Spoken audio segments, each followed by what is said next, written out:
8. gang. Hvordan blev der set på unge dengang du var ung?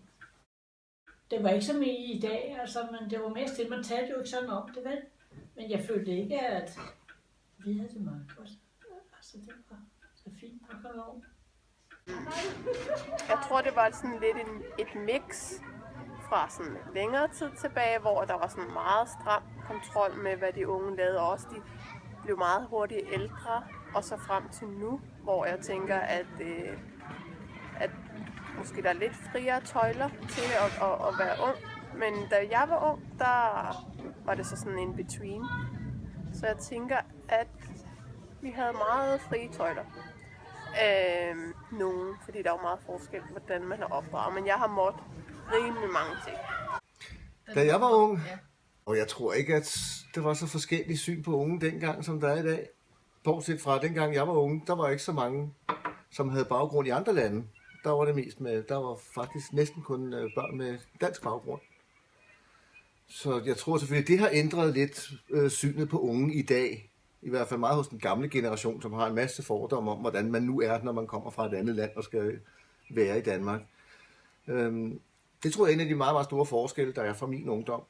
Men man så på ungdommen dengang, det var jo også sådan nogle rødder og nogle rebeller, og lidt ligesom man siger i dag, ikke? At de unge, de er dovne, og de gider ikke lave noget, og det er meget det samme, som det var dengang jeg var ung, tænker jeg. Hvordan var en normal dag for en ung? Jamen, nogle dage, det var, altså man gik på arbejde, og så gik man hjem. Hvis du indtil jeg var 17 år, så skulle jeg klokken 9 om aftenen skulle jeg hjem, det var det seneste. Hvordan gik I klædt?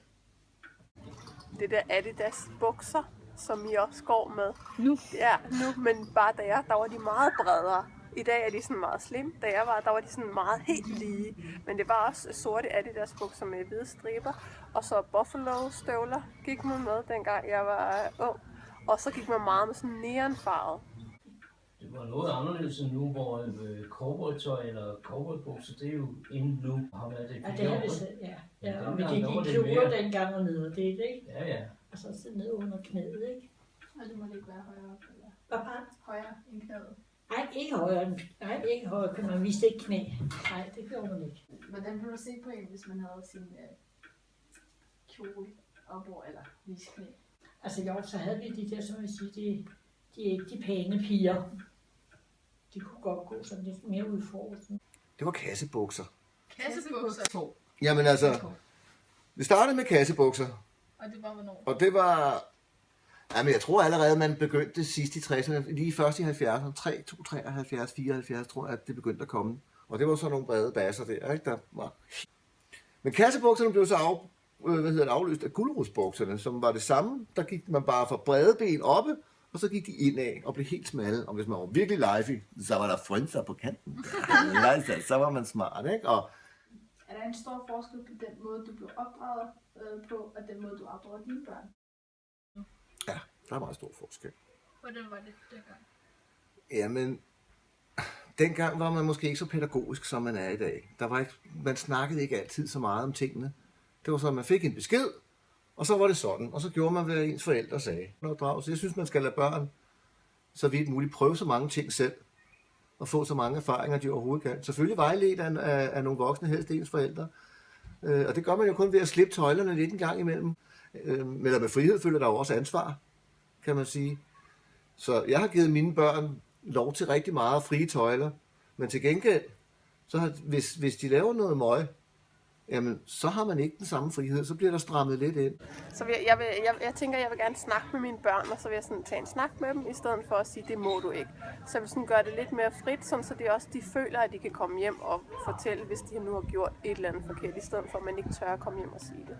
Så jeg tænker, det er det, jeg vil gøre anderledes, end hvad mine forældre har gjort, hvor de sagt, det der, det må du ikke, hvor jeg sådan har sagt, lad os snakke om og fortælle, hvad der sker, hvad man gør, det og det og det, hvad er konsekvenserne, vil man gøre det. Men jeg vil ikke forbyde noget 100%, jeg vil mere tage en snak med mine børn. Ja, stor forskel. Hvordan var det, du blev opdraget? Jamen altså, dengang der skulle børn, de skulle ikke ses og høres.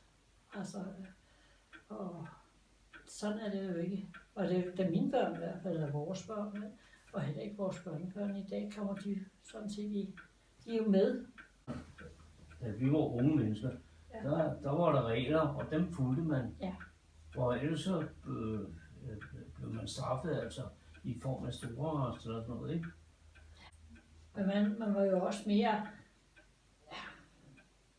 altså man har jo ikke det samme forhold til sine forældre. Altså i dag er man mere dus med sine børn, ikke? Altså meget mere på lige fod.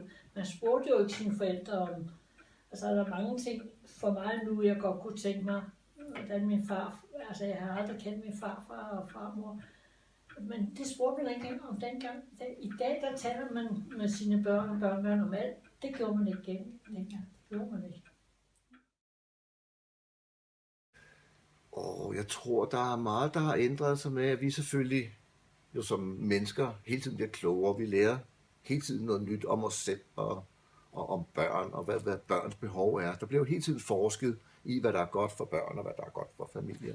Så jeg vil sige, jeg tror, vi ved mere i dag og har mere, kan man sige, en større mængde viden og opdrage ud fra, som vi har i dag, eller vi har i dag, end vi havde dengang, ikke? Så tror jeg, det har ændret rigtig meget. Internettet for eksempel kan jeg komme. Altså i dag, I unge har adgang til alting. I kan få alle oplysninger. Bare lige ved at gå 2 minutter og sætte jer ind og tænde en computer. Så har I faktisk næsten alle verdens oplysninger. At medierne har en stor indflydelse på, hvordan at unge er i dag, og hvordan man sammenligner sig som ung menneske i dag.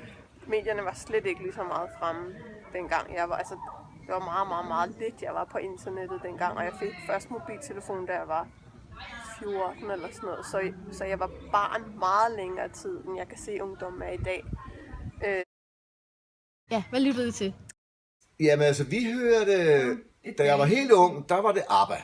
Da jeg blev lidt ældre, så jeg var ikke rigtig til så det der disco. Der kom en masse disco. Saturday Night Fever, og alle kender I de der film med John Travolta, der danser smart. I 90'erne lyttede vi Backstreet Boys og Aqua, New Kids on the Block.